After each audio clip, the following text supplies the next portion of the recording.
everyone. My name is Victor Young, and I am your host of The Daily Life Coach.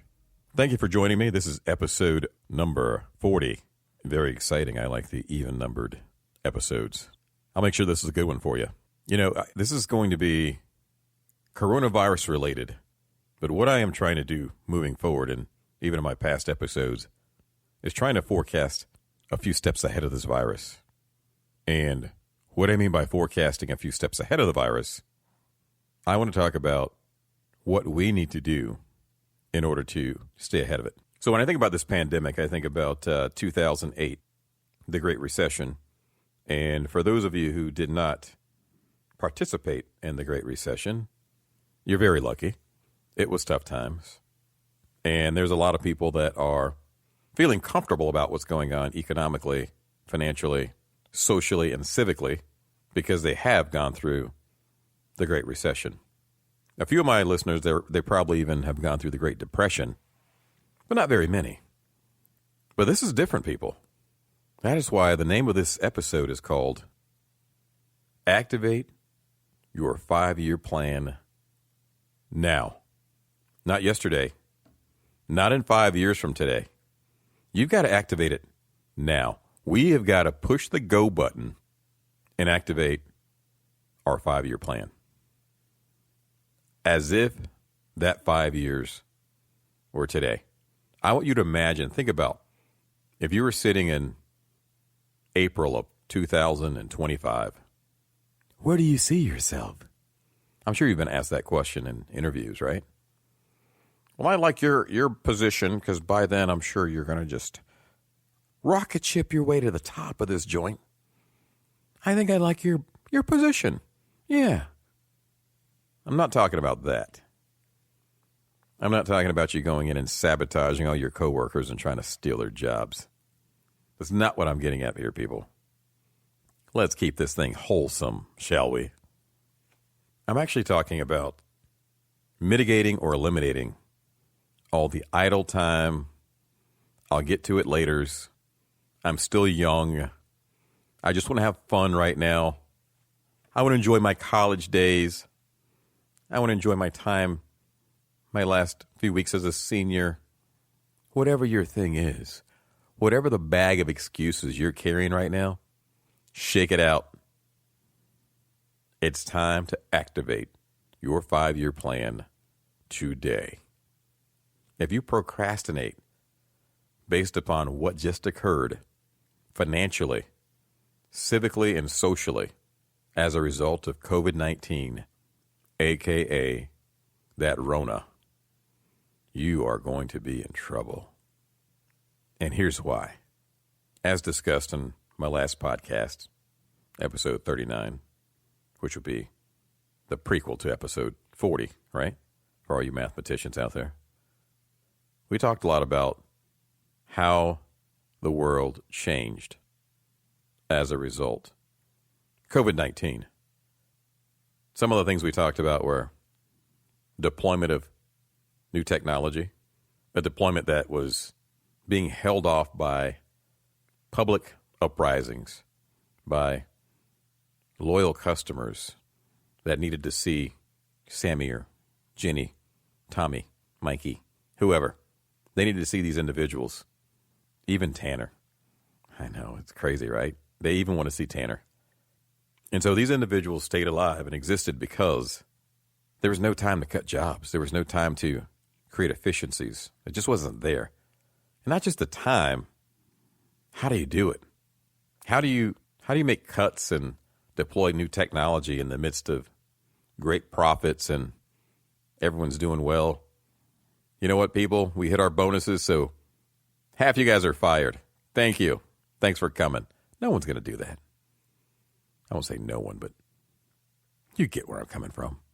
That's a very tough message to deliver to anyone. There's even been industries on the fence. What do we do? Should we try this new AI? Should we keep our people? Should we try this new robotics? Should we keep our people? Should we try this new automated assembly line? Should we keep our people? There's been a lot of that going on. And everybody was banking on the people. And then all of a sudden, COVID-19 came, a.k.a. that Rona. And next thing you know, people just lost a lot of value. And what I mean by that is social distancing just changed the game. Every business on the planet that had some type of technology in beta and alpha or any other form of launch, development, piloting, etc., if it was far enough along to halfway work, they push the go button. Touchless this, humanless that, do it online, deliver it to your door. Everything short of having your makeup done and getting a massage is pretty much moved online. Or to some type of touchless, humanless, non-face-to-face transaction. You want your roof fixed? I don't need to see you. You need your sink fixed? Point me in the right direction. I don't want to look at you, see you, smell you, touch you, inhale any of the things that you're breathing out. Pay me electronically. Send me Bitcoin. Hit me up on Cash App. PayPal me. I don't even want to touch your credit card. Wave your Apple Pay at me. Just don't touch me. Anyone who had a technology that was deployable, that works, that was compliant, even halfway effective, not even 100%, it's in the air. Now ask yourself this. If the new normal is, I don't need to come and see you. I've already watched it online. I've checked the reviews. I've owned one before. Just send it to me. Drop ship it, FedEx it. Just send it. I don't want to walk in the building next to 20 other people, 50 other people. I check the dimensions, the specifications, the accessories that have been designed and recommended for this item. I watch the extended warranty videos. And I like it. I will take one. I'm pre-approved, and I'll docu-sign my papers. Or frankly, put it on my credit card and send it to me. The game just changed. Right now, I want you to think. How long do you think it'll take before restaurants abandon their touchless processes? I don't think it's ever going to happen. I think there's a new normal. No one's going to want you digging and touching in their food like they used to allow it to happen. The game just changed. Amazon, package at the front door. They take a picture of the package at your front door, and they hit you up with a message. Boom. I don't even think the doorbell rings most of the time anymore. You get the email. They don't even want to see you come to the front door anymore. Even when this goes away, there's a new normal that's been created that we're going to have to deal with now. One of Elon Musk's greatest fears is that machines will take over and humans will no longer have a place in society. There are currently existing socioeconomic groups that feel they're being targeted and being discriminated against based upon their color. Now, let's not get it twisted, people. There's discrimination and biases everywhere, every day. And if you think there's not, you're a little bit naive. Because there is. Whether it's sexism, racism, whatever it is, it's isms everywhere. What other isms are there? I got to work on my ism list. I don't know enough about hate and isms. Jeez, I've been sheltered against the isms my whole life. I need to brush up on that. Anyway, the isms will always exist, at least in my lifetime. But something that's even bigger is this. We have spent through hundreds of billions of dollars in a matter of days, and we haven't begun to relieve the financial woes of the individuals in this country. Hundreds of billions of dollars have already been deployed, and there's people that haven't seen money, and they will still end up bankrupt, in poverty, foreclosed on, repossessions, or just downright hungry. Because there's not enough trillions in this country to sustain the need of the people. Now, with that said, a lot of those 20-something million unemployed people right now are in positions that I consider middle management or technology-sensitive roles, meaning These are positions, opportunities, jobs that can be, will be, and have been replaced by automation. And it continues to happen. Factory jobs, call centers, mid-level managers, bankers, the list goes on. Anyone who counts something, a computer system will count faster, better, more accurately than we'll ever count. AI is about to change the call center world forever. Online banking has devastated the ability to walk into a branch and see tellers in a drive-thru, tellers inside, and people standing there waiting to seat the next client with their question. Everything short of a wire transfer you can do in person, and frankly, if you got a treasury account, you do that from your own house as well, or your office. Poor waiters and waitresses, bartenders. People are going to be thinking twice about running back into crowds again. Although I will say this, I will say there's an uprising of individuals who are saying, damn the torpedoes. I want a beer, I want a steak, and I want to sit down and see my favorite waiter or waitress serve it to me. I want them to smile at me, and I want to feel like I'm at a place where everybody knows my name. So don't get me wrong. I know there's people out there that are chomping at the bit who are about COVIDed out, who are starting to see the damage that's been done, the irreversible damage that has occurred, and they're trying to get back in the game before this hatchet hits them. It doesn't take Miss Cleo to see in the future and know what's happening right now, financially, civically. There are churches who will never be the same because now so many churches who were prepared to turn the corner and resume their normal services online and who had prepared their congregations, I was going to say constituents, that's politics, their congregations, their constituents, their congregations to give, worship, interact online. Those churches and organizations have stepped light years ahead of those churches and organizations that weren't ready, that didn't have a media department, that didn't have a social media department, that hadn't embraced technology. We are going to see an evolution similar to that of which occurred with the dinosaur. We're going to dig up some people in a couple thousand years and say, ooh, this was the Rona man. He was rendered extinct during the coronavirus pandemic because he wasn't paying attention to automation, innovation, and technology that the Daily Life Coach talked about for years, every week. I know some of you are hearing me, some of you aren't. Trust me. I sit in the room with people all the time, and there's always those few people that sit back and say, Victor, you don't get it. People like me. No one's ever going to live without buying their stuff from me because I am the man.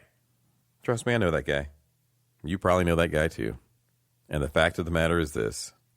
If that client gets a chance to have this extremely efficient process that gives them back their time, energy, and frankly, some of their mental capacity from going through the brain damage of dealing with this individual, they'll probably take it. I remember when car dealerships, I went to a friend of mine's car dealership. This is back in like 99. No, hold on. It wasn't that long ago. Let me fast forward. Actually, well, let's see here. Yeah, this was probably a couple 2099. Actually, no, let me fast forward a little bit. This was 2004. There we go. I went to a friend of mine's car dealership in 2004 in Chicago. And we laughed about this a few months ago. But he had the biggest Infinity store I'd ever seen. This thing had a barber shop, a restaurant, a deli. You go in there and get some pastrami cut. It had a movie theater. You could go in there and do anything in the world you wanted at an Infinity dealership. It was massive. It was intimidating. You'd look down. You didn't want to make eye contact with anybody. You just didn't feel good enough. You needed counseling when you left this thing. It was overwhelming. An Infinity dealership. I can get a fade. I can get my toes did. My hair did. Everything did. You get the point. Fast forward. That's not the model. That was a big nut to crack. For those of you who don't understand financial talk, that means it's a lot of money to pay the bills in that big building. So that's a big nut to crack. All that expense and size. And fast forward, people just want to get in and get out. They want to be able to drive in, drop their keys off, and be connected to internet and Wi-Fi seamlessly. They want their information, we call it a pre-write, pre-written, pre-registered, on an appointment so they can walk in, swap keys, and they're back out the door or into an Uber, headed to work. The service shuttle died a slow death. For all you small-time dealers with a guy driving a minivan, dropping people off now, taking them 45 minutes an hour to get to their destination, stop it already. Get back to Uber and Lyft after they start taking passengers again one day. The business evolved overnight.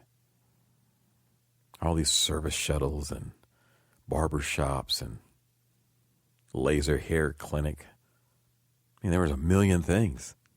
Dry saunas, people walking around with towels on them. I mean, it was just crazy. Now people just want efficiency. They want an RFID reader to know their car just pulled in. Their name pops on a screen. Their service advisor has their pre-write. They know what their concerns are.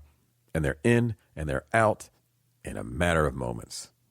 Or worst case scenario, they're in your service lounge. It's clean, it's Rona-free, and it's got really good Wi-Fi.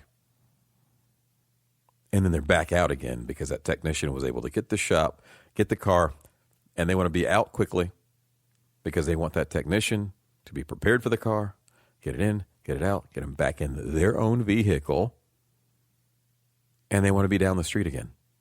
Down the road motors. They don't want you to give them a car and then make all these different special trips back and they call you 10 times. Is my car ready? No. Done, son. The business is changing. Hospitals, patients don't want to sit in a waiting room with 50 other sick people, terrified that they're going to get a staph infection or some other illness, or even worse, being demoralized by seeing other sick people in other various states around them. They want the efficiency of knowing they can schedule to see that doctor within a 15-minute window, get in, and get out. And you can do that now, hospitals, by using technology that communicates between the doctor and the patient. If the doctor's in surgery running late, that technology and software will let the client know Dr. Young is running 2 hours behind.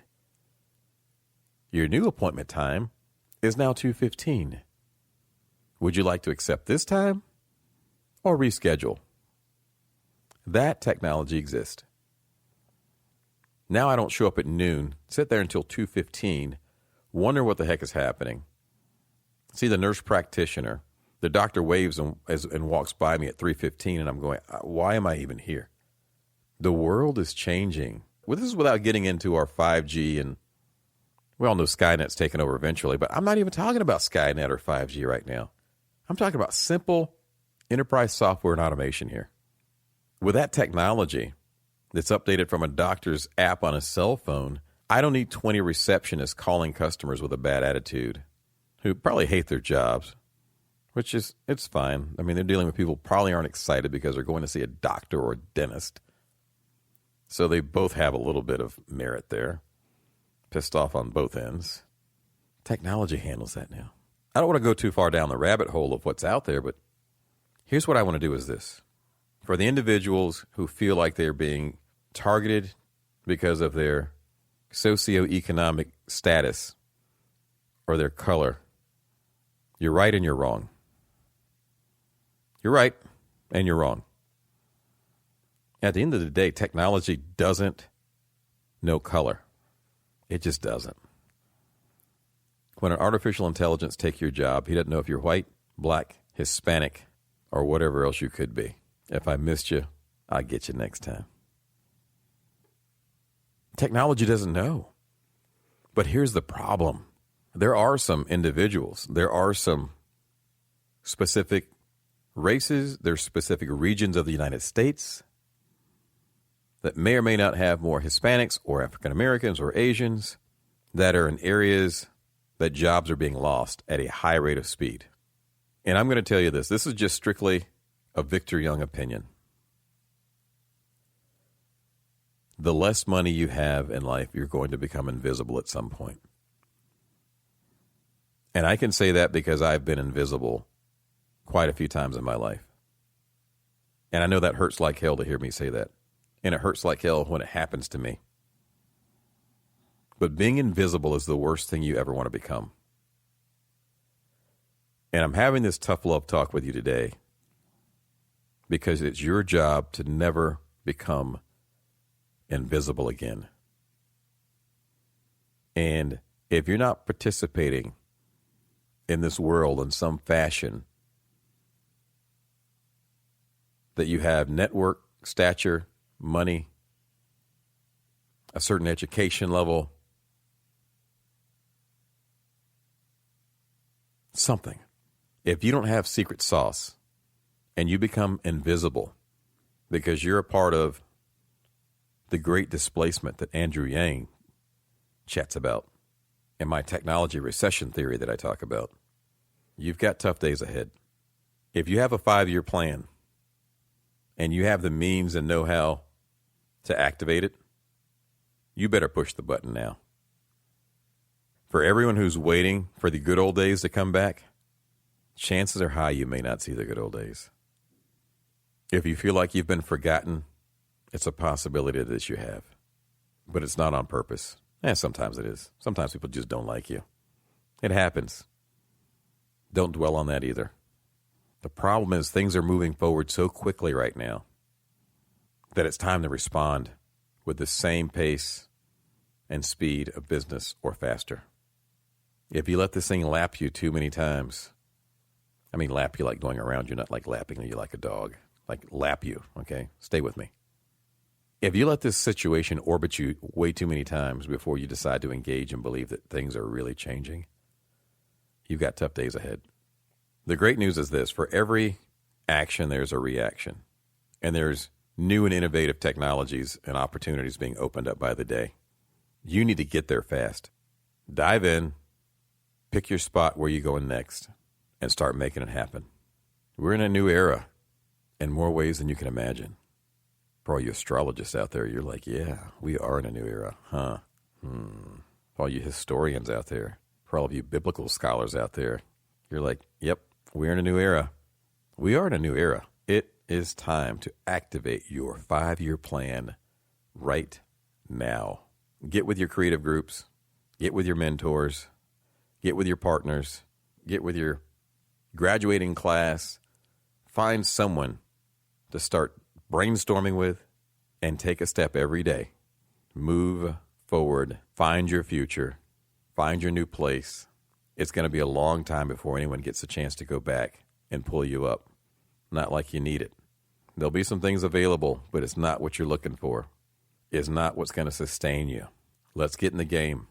Let's activate. We're going to end it here, but next week episode, we're going to go a little bit deeper into how to move forward. This was the why. Episode 41 is going to be the how. Thank you for joining me, everyone. This has been an honor for me to be here today to provide some oversight and vision into what's going on. I need each and every one of you to rethink where you're at today. Take inventory, take stock where you're at today, and be ready to move forward. I'd like to thank all my friends in Australia, Canada, Saudi Arabia was in the house last week. Good to see you back, Saudi Arabia. All my friends in Alaska, Port Alexander, great to see you. Can't leave out all my friends in the U.S., my family here in the States. Germany is back at the house. Korea, the Republic of Korea. Keep listening. And all the other countries. Jamaica. Jamaica had a big surge of listeners last week. Good to see you back in the game, Jamaica. And, of course, my second friend and family, Puerto Rico. See you soon. God bless. And live fearless, my friends.